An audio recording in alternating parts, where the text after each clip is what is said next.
This is chapter 15 of The Car. Samuel was so old, Terry thought he was dead when they first met. He had awakened to the smell of Waylon making coffee and the sound of Wayne coughing softly. They had a small breakfast of leftover stew and a donut each, then fired their engines and started driving. The camper was still there, and Terry thought they must have been awakened by the Harley's motor, which rumbled like thunder in the morning air. But there was no sign of life. He still had no idea of where they were going, and followed Wayne and Baby while they stopped at a grocery store and Waylon went in to buy provisions.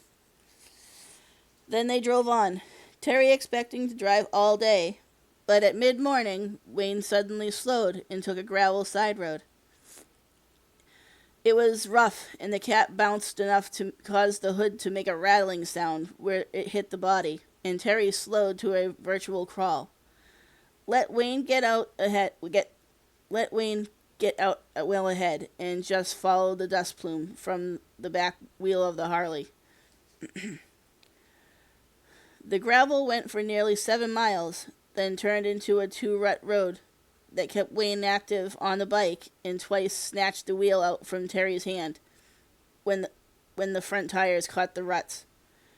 "If it rains, we aren't getting out of here," he said, looking at the dirt tracks. "This will turn to mud." Waylon nodded but said nothing. They were by this time well out into South Dakota prairie. Terry could see for miles, and there didn't seem to be anything worth going to, just grass and softly rolling hills. But they rounded a curve, and in the distance he saw what looked like a dump with an old trailer house sitting in front of it. "Is that where we're going?" he asked Waylon. Waylon nodded. "Samuel." They hit a bump, and Terry was thrown up and forward so hard he thought if he hadn't been belted in, he would have been flipped out of the car. "I hope he's worth all this." Wayne turned Baby into a track leading up to the trailer, and Terry nosed the cat in front of him, bouncing to a stop in front of the trailer. Close up, the place looked even worse. There was junk and garbage everywhere. Old beer bottles, food containers, trash. And the trailer was well past its prime, covered with peeling tar paper that had once been painted silver, but had turned to gray. In front of the trailer, to the side of the door, was an old reclining chair, weather-beaten with stuffing coming out of it, and sitting in the chair was a man so old he didn't look alive. "Samuel?" Terry asked, getting out of the cat and stretching. Waylon nodded. "The very man." Terry studied the old man. There was no hair left, and the face was a mass of interlocking small wrinkles, impossibly close together and so thick they almost made a texture. Samuel gave no indication that he had seen them arrive, but sat, looking out across the prairie, while Wayne went up to him. "Hello, old friend. How are you?" Samuel's head turned slightly and very, very slowly, and his eyes, small and dark brown but bright, peered up at Wayne. "Who is that?" Samuel asked. The voice was as old as the body, cracked and strained, and seemed to be on the edge of a hiss. "Wayne, and Waylon, and a friend. It's good to have friends." "Yes, it is. Did you bring sugar?" "Yes, we did. It's good to have friends, but it's better to have friends with sugar." Wayne stepped into the trailer as if he had been there all his life, and Terry heard pots rattling and followed him in. He was still starved, couldn't seem to get enough food, and thought Wayne might be cooking. The inside of the trailer looked like the outside. There were bits of junk everywhere, an old bunk at the end, and dozens of pictures of girls from magazines. They were taped on the walls, the ceiling, lying on the crusted table, everywhere. Terry stopped inside the door, looking. What? Wayne was at the stove, knocking some residue from a pan, then moved to the dish-filled sink to get water to heat in the pan. Yeah, cool, isn't it? I could use this place for research to paint tanks. Man, some of these pictures go back a ways. Look, here's Miss August, 1963. Dig the hair. She'd be 50 years old or better now. He laughed. Like me. A million questions seemed to come at Terry, but he held them, not knowing exactly where to start. Wayne put the water on the stove and then rummaged through a cupboard until he found instant coffee in a cup. He blew the cup clean, or cleaner than it was, and poured hot water and then a small spoon of coffee crystals in it. Samuel likes his sugar.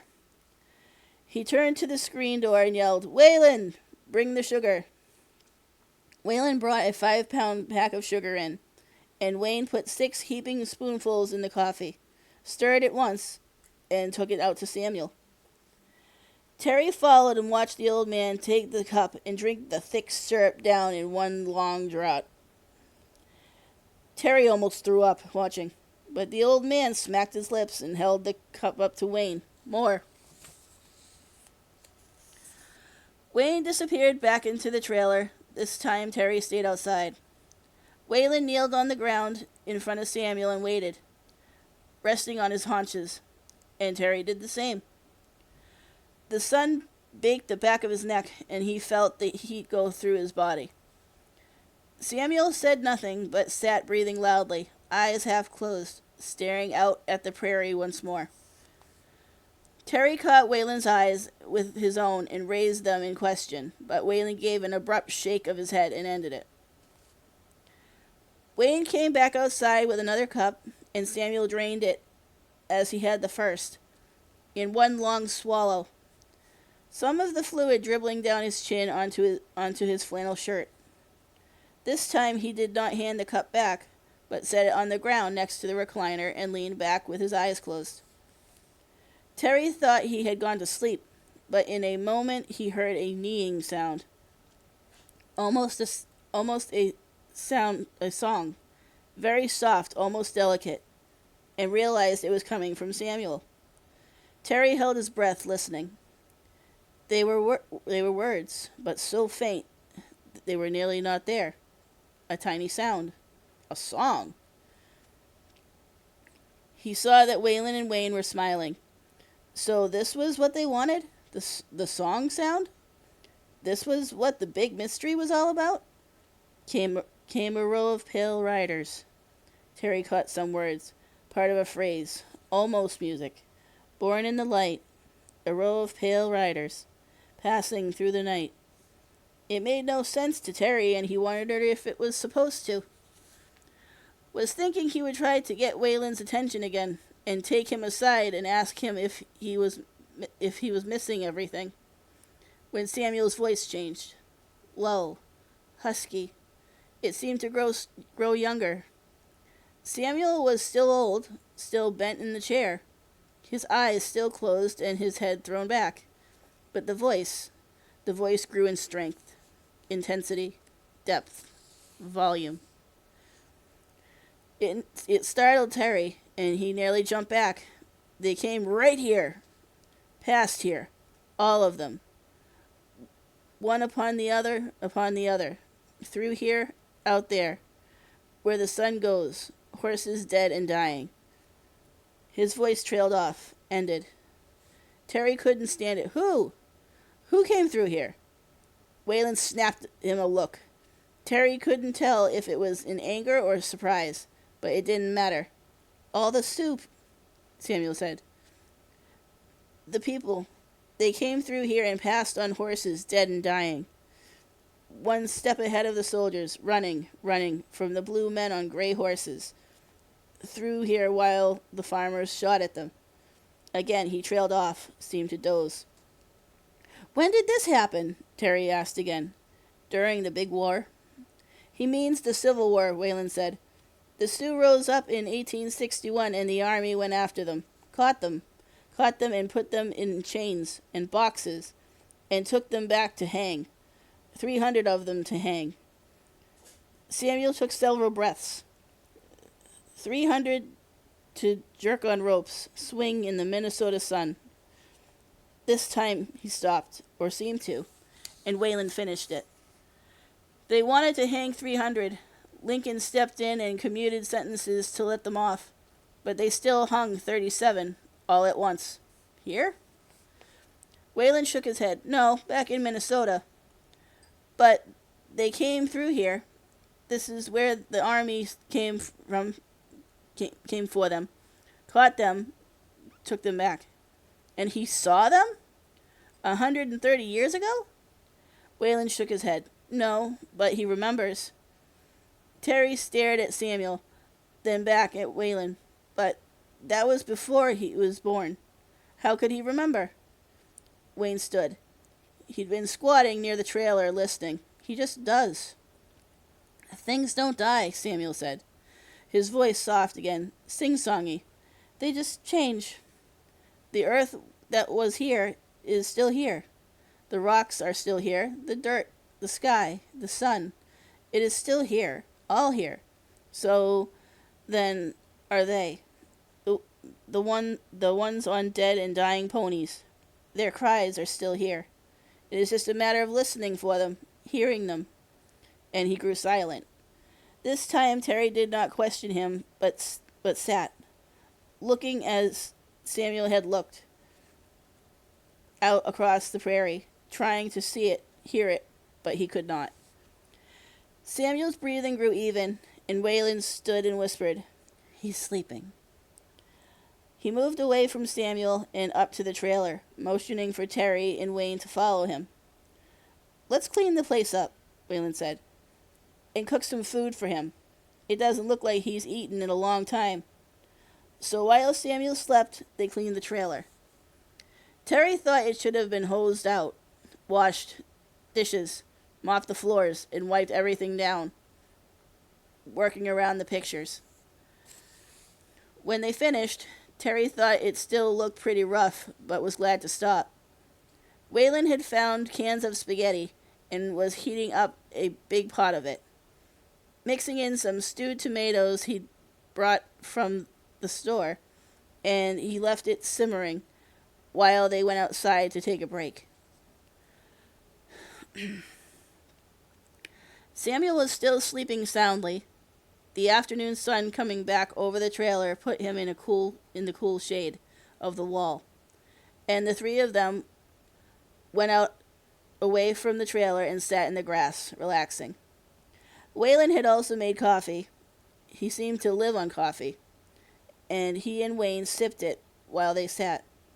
Terry poked at the dirt with a stick. "I don't get it," he finally said. "Which part don't you get?"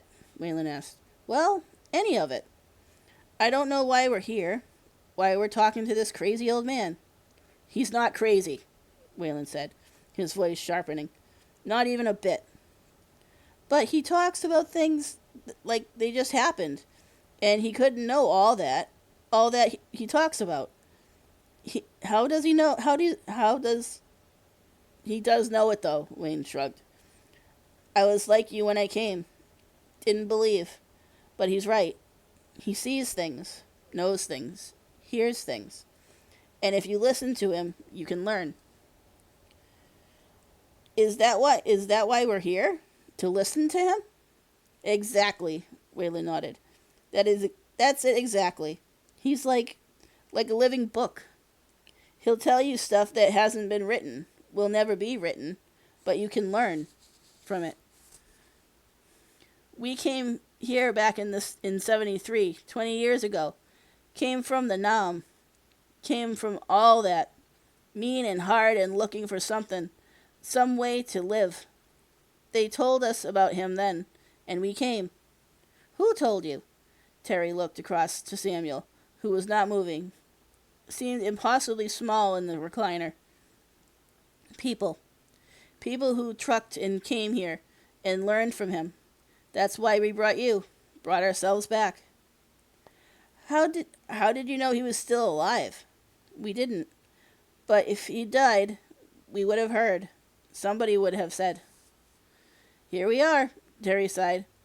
I haven't the slightest idea where we are, but here we are. It's like this, Wayne said. Be honest. Do you know more now than we came? Know more about America? Terry thought about it, thought about what he'd learned. What Samuel had said. Well, yes, I do. About the Sioux thing. And do you want to know more? He thought again and realized that he did. That he was immensely curious. Yes. There it is, man. Wayne turned to Waylon. I mean, there it is, just like before. It still works. Samuel still works. Waylon smiled and nodded. It's a start. And that's the end of chapter 15.